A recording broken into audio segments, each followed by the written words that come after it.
ಕರ್ನಾಟಕದ ಗೃಹ ಮಂತ್ರಿ ಡಾಕ್ಟರ್ ಪರಮೇಶ್ವರ್ ಅವರ ಮನೆಯಲ್ಲಿ ಸಿದ್ದರಾಮಯ್ಯನವರ ಸರ್ಕಾರದ ಎಸ್ಸಿ ಜನಾಂಗದ ಶಾಸಕರು ಮತ್ತು ಸಚಿವರು ಸೇರಿ ಒಂದು ಸಭೆಯನ್ನ ಮಾಡಿದ್ದಾರೆ. ಆ ಸಭೆ ಯಾಕೆ ಮಾಡಿದ್ರಿ ಅಂತ ಪ್ರಶ್ನೆಯವ್ರು ಕೇಳಿದಾಗ ಹೇಳಿದಾರ, ಸಹಮತದಿಂದ ಮೀಸಲಾತಿ ಹಂಚಿಕೆ ಮಾಡಿಕೊಳ್ಳೋ ಸಲುವಾಗಿ ಸೇರಿದೀವಿ, ಎಲ್ಲರನ್ನು ಕರೆದು ವಿಶ್ವಾಸಕ್ಕೆ ತಗೊಳ್ಳೋಕೆ ಸೇರಿದ್ವು ಅಂತ ಹೇಳಿದ್ದಾರೆ. ನಾನು ಅವ್ರಿಗೆ ಕೇಳಲಿಕ್ಕೆ ಬಯಸ್ತೀನಿ, ಸಹಮತದಿಂದ ನೀವು ಹಂಚಿಕೆ ಮಾಡ್ಕೊಳ್ಳೋದಾದ್ರ, ಪರಸ್ಪರ ಪಾಲ ಮಾಡ್ಕೊಳ್ಳೋದಾದ್ರ, ನ್ಯಾಯಮೂರ್ತಿ ನಾಗಮೋಹನ್ ದಾಸ್ ಅವ್ರ ಕಮಿಷನ್ ಯಾಕೆ ನೇಮಿಸಿದ್ರಿ? 150 ಕೋಟಿ ರೂಪಾಯಿ ಸರ್ಕಾರದ ಬೊಕ್ಕಸದಿಂದ ಹಾಳು ಮಾಡಿದ್ರಿ, ಇದಕ್ಕೆ ನಿಮ್ ಉತ್ತರ ಏನು ಕೇಳೋ ಸಲುವಾಗಿ ನಾನು ಇವತ್ತು ಬಯಸ್ತೇನೆ. ಎರಡನೇದಾಗಿ, ನ್ಯಾಯಮೂರ್ತಿ ಸದಾಶಿವಯ್ಯನವರ ವರದಿಯನ್ನ ಬಿಜೆಪಿ ಸರ್ಕಾರ ಇದ್ದಾಗ್ಲೇನೆ ತಿರಸ್ಕಾರ ಮಾಡಿದ್ದಾರೆ. ತಿರಸ್ಕಾರ ಕಾರಣ ಏನ್ ಹೇಳಿದಾರ ಅವರು, ಡಾಕ್ಟರ್ ಪರಮೇಶ್ವರ್ ಅವರು, ಅಂಕಿ ಅಂಶ ಸರಿ ಇರಲಿಲ್ಲ ಸದಾಶಿವಯ್ಯನವ್ರದ್ದು ಹೇಳಿ ಸದಾಶಿವ ಆಯೋಗದ ವರದಿಯನ್ನ ತಿರಸ್ಕಾರ ಮಾಡಿದಾರ ಅಂತ ಹೇಳಿದ್ರು. ಅದು ಸತ್ಯಕ್ಕೆ ದೂರವಾದಂತದ್ದು.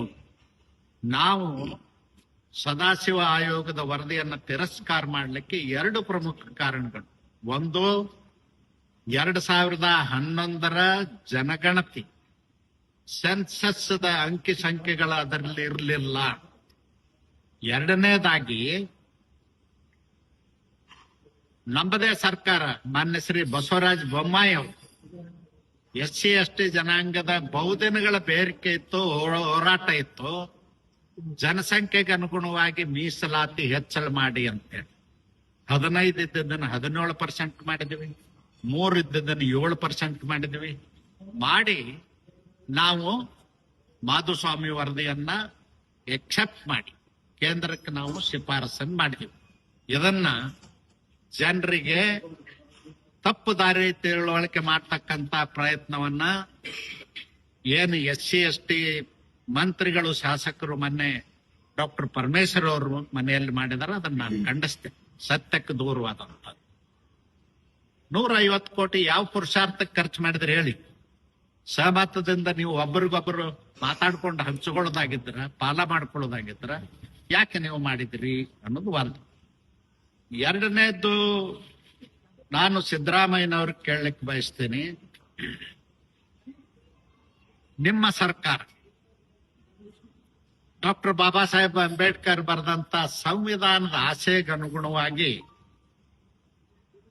ಆಡಳಿತ ಮಾಡ್ತಾ ಇಲ್ಲ.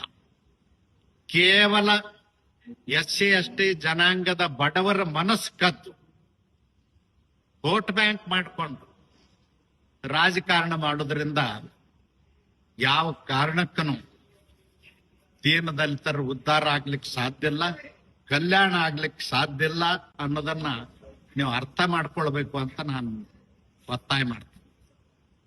ಸಿದ್ದರಾಮಯ್ಯನವ್ರ ಕಳಕಳಿ ಕಾಳಜಿ ಇಲ್ಲ, ಮಲ್ಲಿಕಾರ್ಜುನ ಖರ್ಗೆ ಅವ್ರ ಕಳಕಳಿ ಕಾಳಜಿ ಇಲ್ಲ ಅನ್ನೋದಕ್ಕ ಸಾಕ್ಷಿ ಅಂದ್ರೆ 2 ವರ್ಷದಲ್ಲಿ 38,000 ಕೋಟಿ SC ST ಅನುದಾನವನ್ನ ವೋಟ್ ಬ್ಯಾಂಕ್ ರಾಜಕಾರಣಕ್ಕಾಗಿ ದುರುಪಯೋಗ ಮಾಡಿಕೊಂಡಿದ್ದಾರೆ. ಇದು ಬಹಳ ಸ್ಪಷ್ಟವಾದಂತ ಚಿತ್ರ ನಮ್ಮ ಮುಂದಿದೆ. ಯಾಕದನ್ನ 38,000 ಕೋಟಿ ಅವ್ರಿಗೆ ಶಿಕ್ಷಣಕ್ಕೆ, ಅವ್ರಿಗೆ ಭೂಮಿ ಖರೀದಿ ಮಾಡ್ಲಿಕ್ಕೆ, ಮನೆ ಮಠಗಳನ್ನ ಕಟ್ಟಿಕೊಡ್ಲಿಕ್ಕೆ, ಸ್ವಂತ ಉದ್ಯೋಗ ಮಾಡ್ಲಿಕ್ಕೆ, ಸರ್ಕಾರದಿಂದಲೇ ನೇರ ಸಾಲ ಕೊಡ್ಲಿಕ್ಕೆ ಉಪಯೋಗ ಮಾಡಲಿಲ್ಲ ಅಂತ ಪ್ರಶ್ನೆಯನ್ನು ನಾನು ಕೇಳ ಬಯಸ್ತೇನೆ. ಮೂರನೇದು ಬಹಳ ಪ್ರಮುಖವಾದಂತ ವಿಷಯ, ರಾಜ್ಯದಲ್ಲಿ SC ST ಕಮಿಷನ್ ಇದೆ, ಸಫಾಯಿ ಕರ್ಮಚಾರಿಗಳ ಆಯೋಗ ಇದೆ. ಅವಕ್ಕ ಸಿದ್ದರಾಮಯ್ಯನವ್ರ ಸರ್ಕಾರ ಬಂದ ಮೇಲೆ 2 ವರ್ಷದಿಂದ ಅಧ್ಯಕ್ಷರ ನೇಮಕಾತಿ ಆಗಿಲ್ಲ. ಕಮಿಷನ್ಗಳಿರೋದು ಎದಕ್ಕ? SC ST ಜನರ ಕಲ್ಯಾಣಕ್ಕಾಗಿ. ಆ 2 ಪ್ರಮುಖ ಕಮಿಷನ್ಗಳಿಗೆ, ಆಯೋಗಗಳಿಗೆ ಅಧ್ಯಕ್ಷರ ನೇಮಕಾತಿ ಆಗಿಲ್ಲ ಅಂದ್ರೆ ನಿಮ್ಮ ಸಾಮಾಜಿಕ ಕಳಕಳಿ ಕಾಳಜಿ, ನಿಮ್ಮ ಬದ್ಧತೆ ಏನು ಹೇಳ್ಬೇಕು. ಪರಮೇಶ್ವರ್ ಅವರು ಹೇಳ್ಬೇಕು, ಖರ್ಗೆ ಅವರು ಹೇಳ್ಬೇಕು. ನಿಮಗೆ ಏನು ಹಪಾಪಿ ಅದಂದ್ರ ದೇಶದಲ್ಲಿ ನರೇಂದ್ರ ಮೋದಿಜಿ ಅವರ ಸರ್ಕಾರವನ್ನ ತೆಗೆದು ರಾಹುಲ್ ಗಾಂಧಿಯನ್ನು ಪ್ರಧಾನಮಂತ್ರಿ ಮಾಡಬೇಕನ್ನೋ ಒಂದು ಹಪ್ಪಾಪಿಯ ಹೊರತು ಬಡವರ ಕಲ್ಯಾಣ ದೇಶದ ಉದ್ಧಾರ ಅಲ್ಲ, ದೇಶದ ಅಭಿವೃದ್ಧಿ ಅಲ್ಲ. ಅದಕ್ಕ ನಿಮಗೆ ಎರಡು ಕನಸುಗಳಿರೋದು. ಯಾರಿಗೆ? ಸಿದ್ದರಾಮಯ್ಯನವ್ರಿಗೆ ಮತ್ತು ಮಲ್ಲಿಕಾರ್ಜುನ್ ಖರ್ಗೆ ಅವ್ರಿಗೆ, ಪರಮೇಶ್ವರ್ ಅವ್ರಿಗೆ, ಇನ್ನುಳಿದಂತ ಕಾಂಗ್ರೆಸ್ ನಾಯಕರು. ಒಂದು, ರಾಹುಲ್ ಗಾಂಧಿ ಅವ್ರನ್ನ ದೇಶದ ಪ್ರಧಾನಮಂತ್ರಿ ಮಾಡ್ಲಿಕ್ಕೆ ನಿಮ್ಮ ಹೋರಾಟ.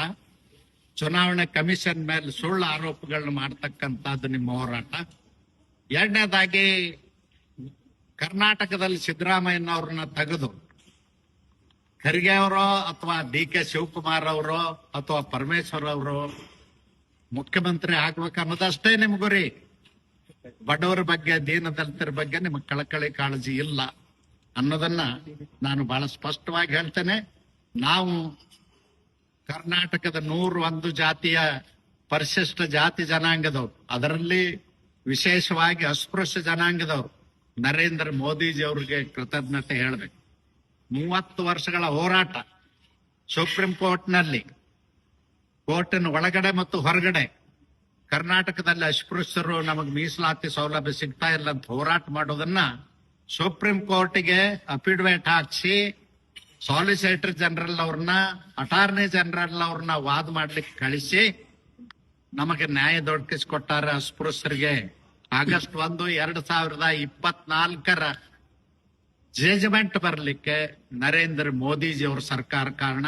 ಅದಕ್ಕೆ ನಾವು ಎಲ್ಲರೂ ಕೂಡ ಮೋದಿಜಿ ಅವ್ರಿಗೆ ಕೃತಜ್ಞತೆಗಳನ್ನು ಸಲ್ಲಿಸುವಂತ ಸಮಯ ಇದು.